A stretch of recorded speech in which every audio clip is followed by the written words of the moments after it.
Hey, welcome back to the channel Hard to Set Info, and today I will show you how to block politics on X.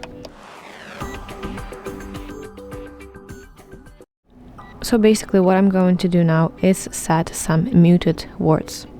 So I have to tap my profile picture in the top left and then scroll down to Settings and Privacy, go to Privacy and Safety, open Mute and Block section, and finally tap Muted Words.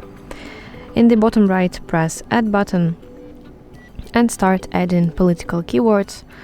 For example, let's add politics, and you have to repeat entering multiple words or phrases one by one in this section. So add whatever terms that you want gone from your feed.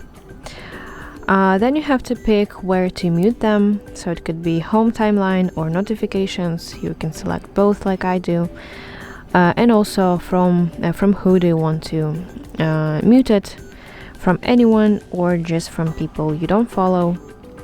And of course you have to select duration, so it could be forever, 24 hours, 7 days or 30 days.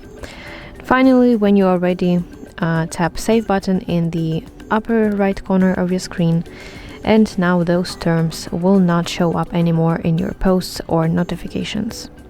So that's it. Thank you for watching, and if you find this video helpful, please like it and subscribe to our channel to see more content just like this.